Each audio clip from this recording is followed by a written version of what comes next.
మోకాళ్లలో గుజ్జును పెంచి నొప్పిని తగ్గించి సర్జరీని దూరం చేసే freedom walk. Welcome to Suman TV. తెలంగాణలో బీజేపీ సునామీ సృష్టించిందనే చెప్పాలి. ఎందుకంటే గతంలో ఎప్పుడూ లేని విధంగా 8 పార్లమెంటు స్థానాల్ని సొంతం చేసుకుంది బీజేపీ. అంతేకాదు 8 చోట్ల ఎవ్వరూ ఊహించని మెజారిటీని కూడా సొంతం చేసుకున్నారు ఇక్కడి బీజేపీ అభ్యర్థులు. ముఖ్యంగా తెలంగాణ నుంచి బీజేపీకి కావాల్సిన మద్దతు లభించింది. మరి బీజేపీ కేంద్ర ప్రభుత్వం తెలంగాణకి ఏమి ఇవ్వబోతోంది? తెలంగాణను ఏ విధంగా చూసుకోబోతోంది? తెలంగాణకి రేపు మోదీ టీంలో జూన్ 8వ తేదీన ప్రధానిగా మూడోసారి ప్రమాణ స్వీకారం చేయబోతున్నారు నరేంద్ర మోదీ. ఇవాళే ఎన్డీఏ మీటింగ్ జరిగింది ఢిల్లీలో. దీనికి ఆంధ్రప్రదేశ్ ముఖ్యమంత్రి, కాబోయే ముఖ్యమంత్రి చంద్రబాబు నాయుడు, పవన్ కళ్యాణ్తో పాటు తెలంగాణ కీలక బీజేపీ నేతలు కూడా ఈ భేటీలో హాజరయ్యారు. అయితే మోదీ క్యాబినెట్లో ఎవరికి స్థానం దక్కబోతుంది అన్నది ఇప్పుడు ఆసక్తికరంగా మారుతుంది. విజువల్స్ చూస్తున్న స్క్రీన్ పైన ఎన్డీఏ మీటింగ్ విజువల్స్. మోదీ క్యాబినెట్లో ఎవరికి స్థానం దక్కబోతుంది అనే అంశాన్ని ఇవాళ చాలా కీలకంగా మారుతుందో చూద్దాం. ఇంతకీ మోదీ క్యాబినెట్లో తెలంగాణ నుంచి ఎవరెవరికి మంత్రి పదవులు దక్కే ఛాన్స్ కనిపిస్తోంది? మనతో పాటు స్టూడియోలో ఉన్నారు సీనియర్ జర్నలిస్ట్ నాగరాజు గారు.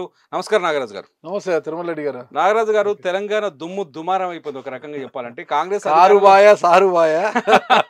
కారువాయే బేజారు వచ్చే అట్లుంది పరిస్థితి. కేవలం చెయ్యి పువ్వు మాత్రమే మిగిలింది. కానీ గతంతో పోలిస్తే బీజేపీ మొదటి నుంచి బండి సంజయ్ అధ్యక్షుడిగా ఉన్నప్పుడు కావచ్చు, తర్వాత కిషన్ రెడ్డి వచ్చినప్పుడు కావచ్చు, మేమే ప్రత్యామ్నాయం అన్నప్పుడు అసెంబ్లీ ఎన్నికల్లో పెద్దగా కనిపించలేదు బీజేపీ. కానీ పార్లమెంట్ ఎన్నికలకు వచ్చేసరికి ఒక్కసారిగా రైజ్ అయిపోయింది. 8 స్థానాల్లో విజయం సాధించడం మీరు అబ్జర్వ్ చేశారో చూడండి ఒకసారి. గెలిచిన ప్రతి అభ్యర్థి భారీ మెజారిటీతో విజయాన్ని సొంతం చేసుకోవడం, దీన్ని ఎలా చూడొచ్చు తెలంగాణ అంటే? ఇప్పుడు తెలంగాణ తీసుకుంటే దక్షిణ భారతదేశంలో ఇప్పుడిప్పుడే మోదీకి మంచి పట్టు, అంటే బీజేపీకి, అంటే ఎన్డీఏ కావచ్చు, బీజేపీకి మంచి పట్టు దొరుకుతుంది. ముఖ్యంగా మనకు కర్ణాటకలో కావచ్చు, తెలంగాణలో కావచ్చు, ముందు నుంచి కూడా అంత ఇంత పట్టు సాధించి ఉంది మనకు బీజేపీ. తర్వాత ఇప్పుడు దక్షిణ భారతదేశంలో ఏపీలో కూడా, అంటే విభజిత ఆంధ్రప్రదేశ్ ఏపీలో కూడా తన పట్టు బిగిస్తుంది అనమాట. అంటే గతంలో తీసుకుంటే బండి సంజయ్ రాష్ట్ర అధ్యక్ష బాధ్యతలు చేపట్టిన తర్వాత బండి సంజయ్కున్న చరిష్మా కావచ్చు, తన వాగ్దాటితో కావచ్చు, ఇక్కడ తెలంగాణ యాసలో మాట్లాడుతూ తెలంగాణ ప్రజల్ని మెప్పించే ప్రయత్నం చేశారు. దాంతో బీజేపీకి ఒక గట్టి నాయకుడు వచ్చాడనే ఉద్దేశంతో చాలామంది కూడా బీజేపీ వైపు ఆకర్షితులైతే. ముఖ్యంగా నరేంద్ర మోడీ గారు ఎప్పుడైతే ప్రధానిగా బాధ్యతలు చేపట్టారో, నరేంద్ర మోడీ గారు తీసుకునే చర్యల కారణంగా ఏదైనా కూడా కాస్త ఇక్కడ మోడీ చరిష్మా, మరి బండి సంజయ్ గారి చరిష్మాతో బీజేపీ యొక్క ఇదైంది. ఎప్పుడైతే రాష్ట్ర నాయకత్వ బాధ్యతలు, అంటే రాష్ట్ర అధ్యక్ష బాధ్యతలు మార్పిడి తర్వాత కూడా 2023 ఎన్నికలకు ముందు తెలంగాణలో బీజేపీ కొంత వేవ్ తగ్గింది అనుకోవచ్చు. చెప్పాలంటే అప్పుడు బీఆర్ఎస్కి 2023లో ప్రత్యామ్నాయము ఇక బీజేపీ అనుకున్నారు అందరూ కూడా.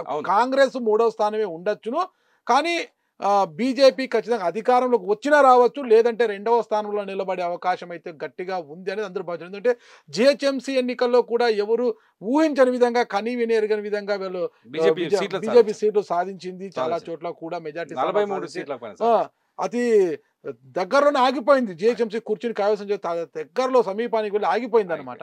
అంటే కాంగ్రెస్ పార్టీకి వచ్చిన స్థానాలన్నీ బీజేపీ వచ్చిన స్థానాలకి అది చాంతాడంత దూరం ఉందన్నమాట.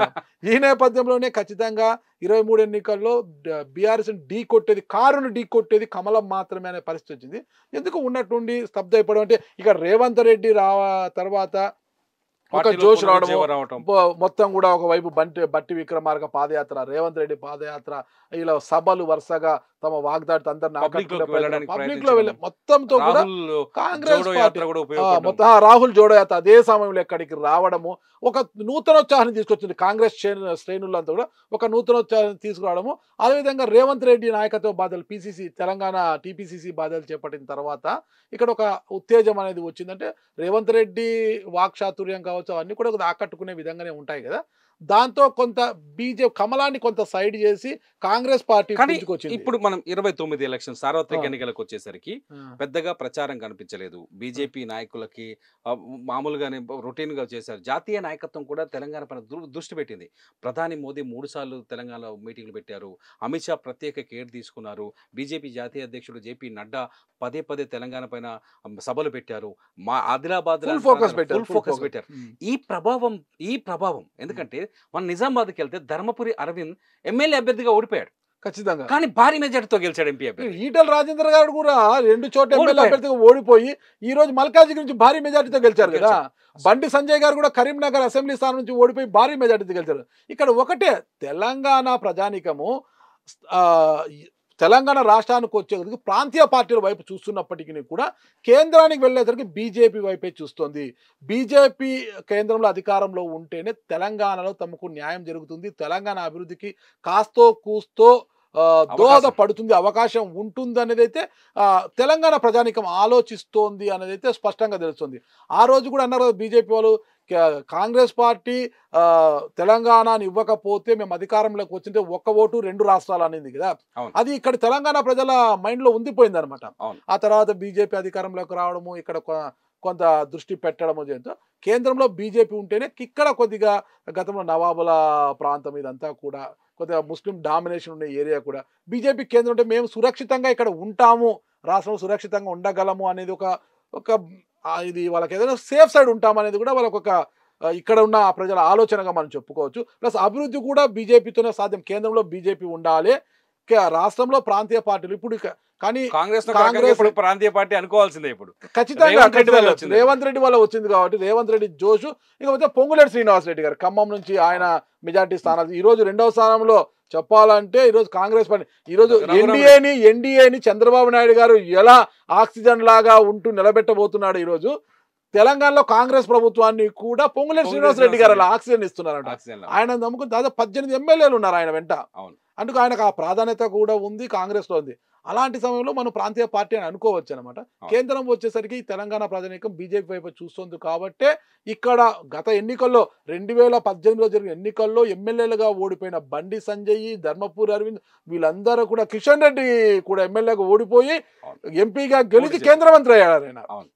అదే మళ్ళా జరిగింది. ఇక్కడ ఎమ్మెల్యేలుగా ఓడిపోయిన మంత్రి పదవుల దగ్గరకు వస్తారు కాబట్టి ఇప్పుడు అసలు కథకు వస్తున్నాను ఏంటంటే, నాగరాజు గారు తెలంగాణలో 8 చోట్ల బీజేపీ ఘన విజయం సాధించింది. 17 సీట్లలో సగం గెలుచుకుంది. ఎంఐఎం ఎట్లాగో వాళ్ళకి వచ్చే సీటే మొదటి నుంచి. ఎవరెవరు రేపు మోదీ కేబినెట్ లో మంత్రులుగా కూర్చునే అవకాశం కనిపిస్తోంది? అంటే ఇక్కడ 8 మందికి ఇచ్చారు కాబట్టి దక్షిణ భారత్లో ముఖ్యంగా మొదటి నుంచి కూడా కర్ణాటక తర్వాత తెలంగాణ వైపున మోదీ గట్టిగా, మోదీ కావచ్చు, అమిత్ షా ద్వయం కావచ్చు, నిఘా అయితే పెట్టారు. ఎక్కడిగా తెలంగాణలో పాగా వేయాలని వాళ్ళు ముందు నుంచి అనుకుంటున్నారు. అందుకే ఒక బలమైన నాయకత్వాన్ని కూడా తీసుకొచ్చారు. ఇక్కడ గట్టి పెట్టి వాళ్ళు పదే ఇక్కడికి రావడం, సభలు పెట్టడం, మోదీ అమిత్ షా పదే జేపీ నడ్డా ఇక్కడ రావడం, పదే రావడం, సభలు పెట్టడం జరిగింది. ఈ నేపథ్యంలోనే తెలంగాణలో అంటే 2028లో జరగబోయే అసెంబ్లీ ఎన్నికల్లో తెలంగాణలో పాగా వేయాలంటే ఇక్కడ క్యాబినెట్ పదవులు అయితే ఖచ్చితంగా ఇవ్వాలి, కేంద్రంలో ఖచ్చితంగా మంత్రి పదవులు. ఈ వరుసలో మనకి తీసుకుంటే ప్రస్తుతం కరీంనగర్ నుంచి ఎంపీగా గెలిచిన బండి సంజయ్ మొదటి వరుసలో ఉన్నారని తెలిసింది. ఆల్రెడీ కిషన్ రెడ్డి గారు ఇప్పుడు మంత్రిగా మళ్ళా ఎంపీగా ఉన్నారు కాబట్టి ఆయనను కొనసాగించే అవకాశం ఉంది, సహాయ మంత్రిగా కొనసాగించే అవకాశం ఉంది. మరి ఆయన ఏ శాఖ అది చేంజ్ అయ్యే అవకాశం ఉంటుంది, క్యాబినెట్ వేరే ఇచ్చేయచ్చు. కానీ బండి సంజయ్కి మాత్రం ఖచ్చితంగా ఇచ్చే అవకాశం ఉంటుంది. అయితే ఇదే నేపథ్యంలో ధర్మపురి అరవింద్ కూడా కేంద్ర మంత్రి పదవిని ఆశిస్తున్నా, ఆయన కూడా రేస్లో ఉన్నారు. అయితే ధర్మపురి అరవింద్కు కూడా ఏదో కేంద్ర స్థాయిలో ఒక సముచితమైన స్థానమే కల్పించేటట్లు ఉంది. ఇకపోతే ఈటల రాజేందర్ గారు పార్టీలోకి వచ్చినప్పటి నుంచి కాస్త అసంతృప్తిగా ఉన్నారు. ఆయనకు అధ్యక్ష పదవి ఇవ్వలేదనో ఇంకోటో చాలా అసంతృప్తిగా ఉన్నారు. ఒకనొక సందర్భంలో ఈటల రాజేందర్ గారు ఓటమి తర్వాత అంటే 2 సార్ల ఎమ్మెల్యే ఓడిపోతే కాంగ్రెస్ పార్టీలోకి వెళ్ళిపోతారు అనే విమర్శలు కూడా వచ్చాయనమాట. వార్తల్లో ప్రచారం కూడా జరిగింది అనమాట. కానీ ఆయన ఇక్కడే నిలబడ్డారు, బీజేపీని నమ్ముకొని ఇక్కడే ఉన్నారు, ఎంపీగా గెలిచారు. కాబట్టి ఈటల రాజేందర్ గారు బీసీ సామాజిక చెందిన నాయకుడు కావచ్చు, బీసీ ఓట్ ఫ్యాక్టర్ ఎక్కువ ఉంది కాబట్టి తెలంగాణలో ఈటల రాజేందర్కు రాష్ట్ర అధ్యక్ష బాధ్యతలు ఇప్పుడు ఏదైతే కిషన్ రెడ్డి చేతుల్లో ఉందో రాష్ట్ర అధ్యక్ష బాధ్యతలు ఆయనను తప్పించి ఈటల రాజేందర్ గారికి రాష్ట్ర అధ్యక్ష బాధ్యత ఆయనను సంతృప్తిపరిచి ఇక కిషన్ రెడ్డి గారికి యథావిధంగా మరొకసారి క్యాబినెట్ సహాయ పదవి చేసి బండి సంజయ్ని కొత్తగా క్యాబినెట్లోకి తీసుకోబోతున్నారు. ఖచ్చితంగా బండి సంజయ్కి అయితే కేంద్ర క్యాబినెట్లో ఖచ్చితంగా అవకాశం ఉంటుందనేది మనకు తెలుస్తుంది అనమాట. డీకే అరుణ మహబూబ్ నగర్ నుంచి డీకే అరుణ ఆమె కాంగ్రెస్ పార్టీలో సుదీర్ఘంగా మంత్రిగా పనిచేశారు గతంలో. చాలా రాజకీయ అనుభవం. డీకే అరుణ ఇప్పుడు గెలిచిన స్వల్ప మెజార్టీతో ఆమె గెలవడము, అంత షామ్ లేకపోవడం, అంటే కేంద్రంలో అంత పట్టు లేకపోవడము, ఉపాధ్యక్షులుగా పనిచేసినప్పటికీ కూడా చాలా స్వల్ప తేడాతో గెలిచడం. అంటే బండి సంజయ్ లాంటి ఒక వాక్చాతుర్యం వ్యక్తి, ఒక ఆకర్షణ గల వ్యక్తి, ఒక వ్యక్తి ఇటు కేసీఆర్ కావచ్చు, ఇటు రేవంత్ రెడ్డి కావచ్చు, ధీటుగా డి అంటే డి అనే వ్యక్తి, పోరాడే దమ్మున్న వ్యక్తి, సై అంటే సై అనే వ్యక్తి కదా. అలాంటి వ్యక్తికి కేంద్ర కేబినెట్ లో అవకాశం కల్పిస్తే తెలంగాణలో అవకాశం కల. ఇప్పుడు దక్షిణ భారతదేశం అంటే ఉత్తరాదిని నమ్ముకొని ఉంటే ఎన్డీఏ, ఈరోజు బీజేపీ ఉత్తరాదిలో ఏ పరిస్థితి వచ్చిందో వాళ్ళకి ఉత్తరప్రదేశ్ లో అంత ఘోరంగా వచ్చింది. 45 సీట్లు ఇండియా. అయోధ్యలో కూడా ఓడిపోవడం ఏంటి, అసలు ఓడిపోవడం ఏంటి? అయోధ్య రామ మందిరాన్ని నిర్మించిన పార్టీకి అక్కడ ఓడిపోవడం ఏంటి? అసలు ఉత్తరప్రదేశ్లో అంత తక్కువ స్థానాలంటే అసలుకి ఇది చాలా ఆశ్చర్యకరం కదా. అలాంటప్పుడు ఇప్పుడిప్పుడే దక్షిణాదిలో, తెలంగాణలో, ఏపీలో, కర్ణాటకలో ఇప్పుడిప్పుడే ఊపిరి పోసుకుంటుంది. దీన్ని నిలబెట్టుకోవాలి. అంటే నిలబెట్టుకోవాలంటే బలమైన నాయకుడిని కేంద్రంలోకి తీసుకోవాలి. ఒక ఎంపీ కూడా వచ్చేసింది అక్కడ.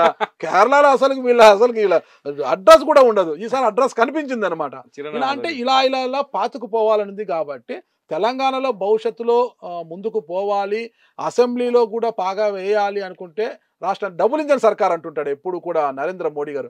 ఈ డబుల్ ఇంజన్ సర్కార్ తీసుకురావాలి అటు ఢిల్లీలో, ఇటు తెలంగాణలో. అంటే మాత్రం ఖచ్చితంగా బండి సంజయ్ లాంటి ఒక గట్స్ ఉన్న వ్యక్తికి పదవి ఇస్తేనే బాగుంటుంది. గతంలో ఒక బండి సంజయ్ ఆశించారు, కానీ సమీకరణ అధ్యక్షుడిగా చాలా పవర్ఫుల్ గా. బండి సంజయ్ నాయకత్వంలోనే తెలంగాణలో బీజేపీ కమల వికాసం అనేది ఒకటి జరిగింది అనమాట. అంటే బీఆర్ఎస్ ని డి అంటే ఢీ కొట్టు ఒక బీఆర్ఎస్ తలదన్నే పరిస్థితికి వచ్చింది.